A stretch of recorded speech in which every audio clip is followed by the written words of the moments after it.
Hey there, it's Sam here from BMT School of Music. Today I am teaching in my temporary home studio, which is literally my bedroom, complete with packing boxes and a lack of music gear. But it's still the same content, so hopefully you're going to enjoy this. So today what I'm going to be talking about is advanced left-hand posture and guitar posture, where it sits on your body, whether you play standing up as well or a little bit of a combo of the two. So I'm going to show you a few different things.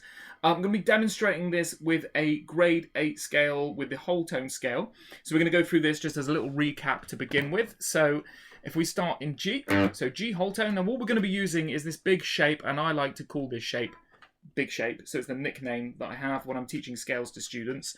So I'll say do a big shape, they'll know what I mean. So we're going to start on fret 3 on the bottom E. I'm going to go fret 3, 5 and 7, and that's with your fingers 1, 2 and 4, so that creates that. So here's the thing about posture, is that if you're playing a big shape, fingers 1, 2 and 4, definitely better to do, because if you use fingers 1, 3 and 4, which Paul Gilbert does, very few other people do. There are some scenarios where you would do this, where it would actually be beneficial to do it, but not today with this. I'm not going to go into that. But basically what happens, you've got this massive finger span between the first and third finger, which is basically too big. And then you've got a finger span between the third and fourth finger, which is too small, or at least very uncomfortable. If you go for fingers 1, 2, and 4, you see you get quite an even spacing, looks a bit like an alien hand. So we're basically going to go 1, then you're going to shift up a fret as you change string, and same again, shift up a fret as you change string, shift up a fret as you change string.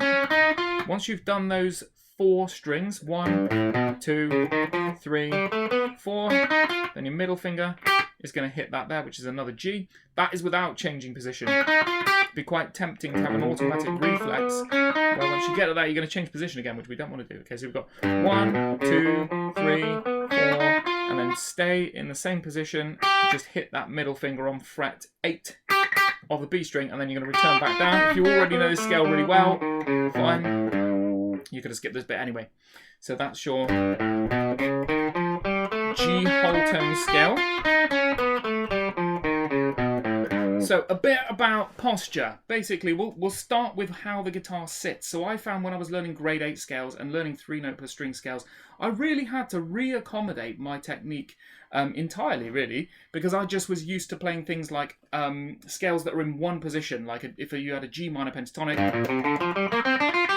Your hand sits a lot more naturally than when you do the big stretches, okay? And so what you will notice is that it is going to hurt more on your wrist. It's going to hurt more on your thumb as well. And we want to eliminate that as much as possible. So the main thing that you've got to look at here is your hand should basically be as straight as possible. So if you imagine that you had a splint on your hand and your wrist, that would go across there. Have I got anything I can use? Yes, my phone to demonstrate that, like that. We want to have that roughly straight. Not exactly straight. You can't really do that, I don't think. I don't think your actual contour of your hand and your wrist is actually going to work for that. So we're going to look at how you can make sure that that is happening as much as possible. The biggest thing is to get your guitar neck angle about 45 degrees, if anything above that, okay? So there's a couple of different ways you could do that. If you look at a classical guitarist will actually have a footstool that will raise their left leg. If they're right-handed, it will raise their left leg up about that high. So I don't know what that is, sort of about 5-6 inches. And so that left knee will be up. So my left knee is here now. And then the contour of the guitar's body will sit here. From here, you then put the guitar body up against your tummy. You usually find you've got to come forward on your chair a bit, because otherwise the bottom of the guitar, especially if you have a guitar lead here, is actually going to hit the cushion of your chair and get in the way. So you can just about see my knee there. So this is going to accommodate that wrist much better. And so if I go a little bit more, you can see that I've now got that wrist quite straight there, okay? Definitely feels way more comfortable. So the next way that you can do that is using your guitar strap. And you can use your guitar strap sat down. And this is now hanging loose, if you will. Again, I have to come forward on the chair so that it doesn't hit the cushion. And I can get the same thing. And that's again tucked up against my tummy. But now both my legs are level. And the third one is standing up. This one actually is the absolute best for you. As I teach more on Zoom, and also when I teach in person, you tend to find people just sit down. That's what we do when we go in a room. We sit down. We could go into the whole thing of human beings kind of be sat around too much. Especially we've got things like remote working becoming more popular nowadays as well. So I actually found that when I was a more kind of active practicing and kind of performing and recording musician, is that the more I practiced standing up, the better it was for my back. I actually have suffered from sort of quite a lot of sciatica pain in the past. And definitely standing up really, really helps with that. And what I'm going to do is I'm going to do a terrible camera angle because that's going to be the quickest way for me to demonstrate this. So I'm going to do this. Just up like this, and then just show you like this. I know that's not the most flattering angle, but literally you're just letting the guitar hang.